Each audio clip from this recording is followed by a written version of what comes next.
వాంతి అవుతున్నప్పుడు కడుపులో ఏదో కలియ తిప్పుతున్నట్లుగా ఉంటుంది.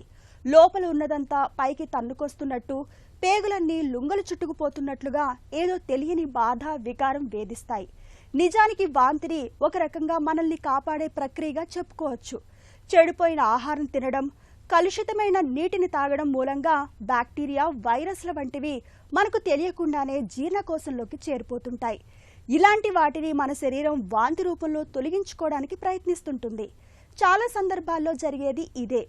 అయితే తరచూ వాంతులు అవుతున్నప్పుడు మాత్రం అందుకు వేరే కారణాలు ఉంటాయని, వాటిని పసిగట్టి చికిత్స తీసుకోవాలని చెబుతారు డాక్టర్లు. వాంతి గురించిన పూర్తి వివరాలను ఇప్పుడు తెలుసుకుందాం. ఈ వామిటింగ్స్ అనేవి మనకి కంటిన్యూస్గా వస్తున్నాయి. 24 hours దాటిన తర్వాత కూడా వామిటింగ్స్ అవుతున్నాయి. తర్వాత వామిటింగ్స్లో బ్లడ్ పడుతుంది. వామిటింగ్స్లో మనకి ఫీకల్ మ్యాటర్, మన మోషన్ స్మెల్ రావటం, ఫీకల్ మ్యాటర్ రావటము, ఇవన్నీ కూడా మనకి సీరియస్ కండిషన్గా తీసుకోవచ్చు.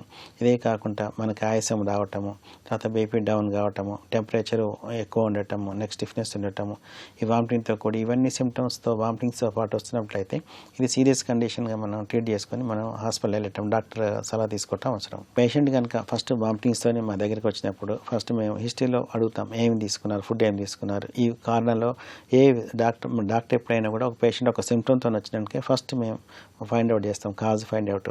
హిస్టరీలో సగం తెలిసిపోతుందండి. ఈ డాక్టర్స్ తర్వాత ఏం చేస్తారంటే మనకి ఎండోస్కోపీ కూడా అడ్వైజ్ చేస్తుంటారు. ఎందుకంటే ఎండోస్కోపీలో మనకి gastritis, GERD, gastro esophageal reflux disease, ఇవన్నీ కూడా మనకి ఎండోస్కోపీలో గ్యాస్ట్రైటిస్ తెలిసిపోతుంటాయి. తర్వాత అల్ట్రాసౌండ్లో మనకి గాల్ బ్లాడర్ స్టోన్స్ కానివ్వండి, కొంతవరకు ప్యాంక్రియాటైటిస్, కొంతవరకు అపెండిక్స్ అనేది కూడా మనకి అల్ట్రాసౌండ్లో మనకు తెలిసిపోతుంది. సిటీ అబ్డామిన్ చేసినట్టయితే ఇంటెస్టినల్ అబ్స్ట్రక్షన్ కానివ్వండి, కంప్లీట్గా ప్యాంక్రియాటైటిస్, ఇవన్నీ కూడా మనకి వీటిలో తెలిసిపోతుంటాయి. కాబట్టి పేషెంట్ వచ్చిన తర్వాత హిస్టరీలో తర్వాత ఇన్వెస్టిగేషన్ ద్వారా మనం ఫైండ్ అవుట్ చేస్తుంటారు. వామిటింగ్స్ అవుతున్నప్పుడు మెయిన్గా ఫుడ్ అనేది కొంతవరకు ఫస్ట్ మనకు కొంత 2-3 hours వరకు కంప్లీట్గా ఆఫ్ చేయాలండి. ఏం తినకుండా ఉండాలి.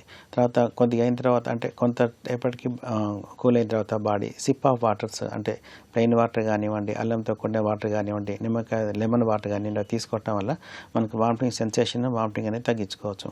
కాకపోతే కొన్ని రకాల డిసీజులు అయిన ఇంటెస్టినల్ అబ్స్ట్రక్షన్ అనుకోండి, అపెండిక్స్ అనుకోండి, కొలెసిస్టైటిస్ అనుకోండి, అంటే గాల్ బ్లాడర్లో ఇన్ఫెక్షన్ ఉండే అనుకోండి, ఈ వామిటింగ్స్ అనేవి ఆగవన్నమాట. ఈవెన్ పైలోరిక్ స్టెనోసిస్ అనుకోండి, వీటిలో అనేది మనకి వామిటింగ్స్ ఆగవు. ఇలాంటి కండిషన్లో మనకి ఇవి రెమెడీస్ తీసుకున్నా కూడా ఉపయోగం ఏమి ఉండదు. ఇలాంటి కండిషన్లో మనం అనేది మళ్ళీ డయాగ్నోసిస్ గురించి డాక్టర్ దగ్గరికి వెళ్తుండాలి. తర్వాత ఈ వామిటింగ్స్ అయ్యేటప్పుడు ఎక్కువ ఆయిలీ ఫుడ్ అనేది, తర్వాత బయట ఫుడ్ తీసుకోవద్దు. తీసుకున్న అంటే మనకు వామిటింగ్స్ తగ్గినప్పుడు తక్కువ వాటర్, తక్కువ క్వాంటిటీ, ఎక్కువ సాల్ట్ తీసుకుంటూ ఉండాలి. కంప్లీట్గా ఆల్కహాల్, కెఫీన్, కాఫీ ఇవన్నీ కూడా అవాయిడ్ చేయాలను.